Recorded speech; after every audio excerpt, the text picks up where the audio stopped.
Subscribe to our channel, press the bell icon and never miss an update from Latestly. Narendra Modi ji का एक और BJP का एक नारा था, 70 साल में कुछ नहीं हुआ। और कल फाइनेंस मिनिस्टर ने जो भी 70 साल में इस देश की पूंजी बनी थी उसको बेचने का डिसीजन ले लिया है। मतलब प्रधानमंत्री ने सब कुछ बेच दिया। अब मैं ये हिंदुस्तान के युवाओं से कहना चाहता हूं,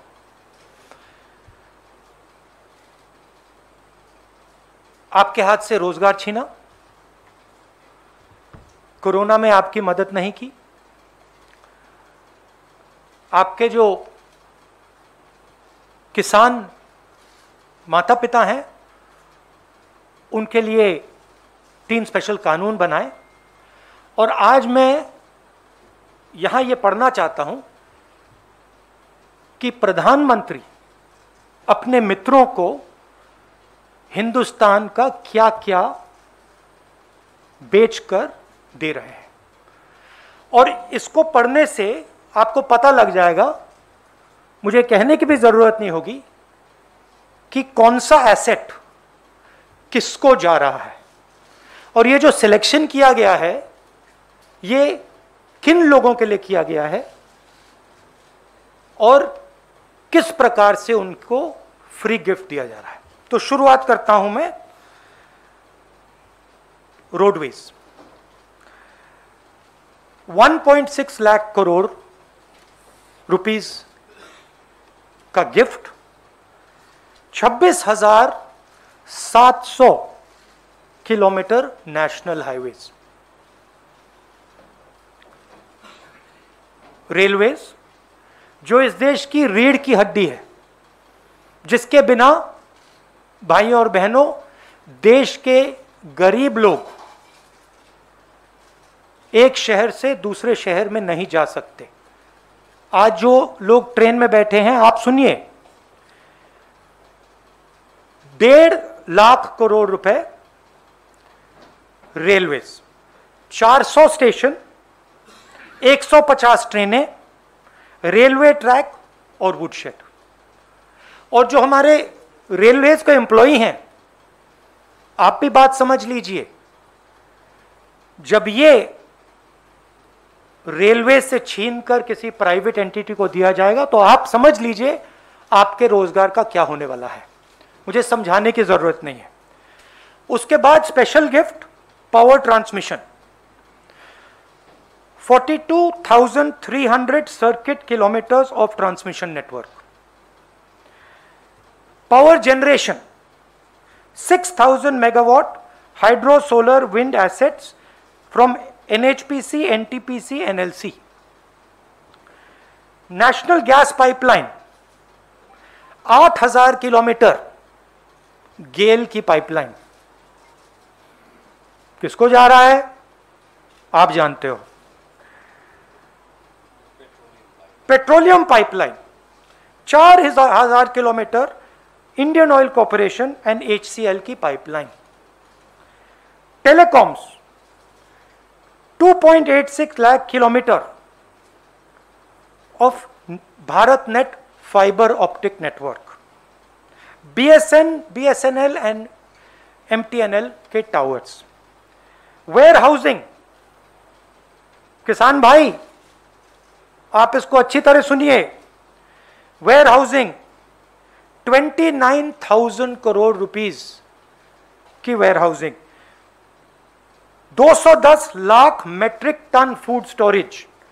भाइयों और बहनों, आपको मालूम होगा कि ये 2010 लाख मेट्रिक टन स्टोरेज किसको जारी है, कहने की जरूरत नहीं है। Mining, 160 coal mines, 761 mineral blocks. Airports, 21,000 lakh crore. 21,000 crore, sorry, 25 airports, किसको जा रहा है आपको मालूम? पोर्ट्स 13,000 करोड़, 31 प्रोजेक्ट्स, 9 पोर्ट्स, किसको जा रहा है आपको मालूम? Stadium 11,000 crore, 2 national stadium. अब देखिए, ये जो एसेट्स हैं इनको बनाने में 70 साल लगे हैं, और इनको बनाने में हिंदुस्तान की जनता ने लाखों करोड़ रुपए अपना पैसा डाला है। ये पूरा का पूरा 3-4 लोगों के हवाले किया जा रहा है। आपसे कहा जा रहा है भाइयों और बहनों, क्या नाम दिया इसका, वो क्या कहते हैं इसका? नहीं, वो एक लाइन थी, नेशनल मोनेटाइजेशन पाइपलाइन। ये आपका भविष्य है, ये जो आपका भविष्य है, इसको बेचा जा रहा है, इन 3-4 उद्योगपतियों को गिफ्ट दी जा रही है।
Exercise has been designed without any ex-ante criteria.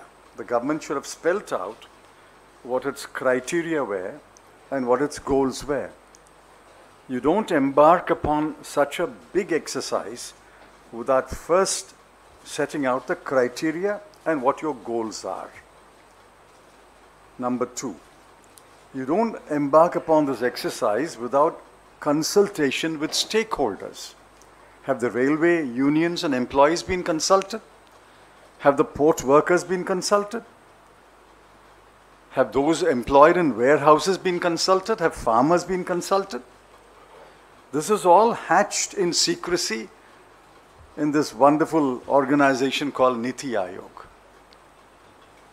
And the only thing that I could glean from the finance minister's press conferences and from the reports in your media is we are going to raise money.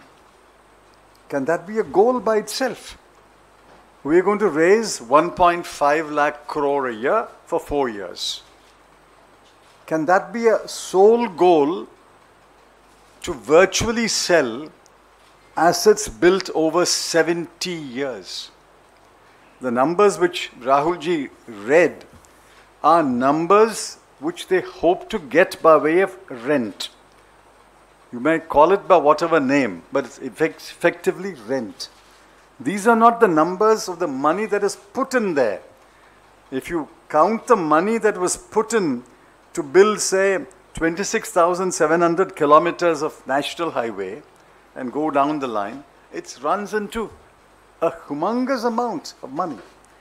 In order to collect 1.5 lakh crore a year by way of rents, you call it by whatever name, by way of rent, they are indulging in what I would call a grand bargain sale, a grand closing down sale. There's virtually no public sector will be left after this exercise. And also remember that the maximum they hope to get is 1.5 lakh crore for 4 years. So they will get 6 lakh crore. And what did the finance minister say? This is coterminous with a national infrastructure pipeline. The national infrastructure pipeline was announced first by the Prime Minister on August 15, 2019, 100 lakh crore. He announced it again on August 15, 2020, 110 lakh crore. And he announced again on August 15, 2021, 100 lakh crore. He perhaps thought that nobody will remember that he announced it the previous year and the previous year. So he's announced it 3 times. I'm not going to multiply 100 lakh by 3 lakh and say 300 lakh crore.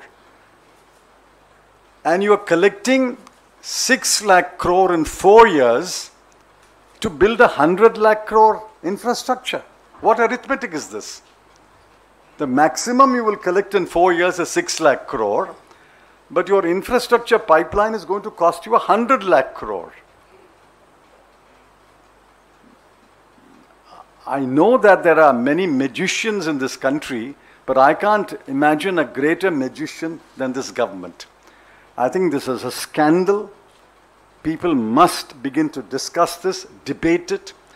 Unions, workers, student organizations, youth organizations, concerned citizens must begin to debate it. Obviously, we will ask for a debate in Parliament, but they may not give us a debate in Parliament. You must debate it in your newspapers, open fora, editorials. This must be debated. You can't spring a surprise upon the country without any kind of consultation. Have the opposition parties been consulted? Have the unions been consulted? Have the other stakeholders been consulted? I think this is a dangerous slide, and I wish the country wakes up to what these guys are up to.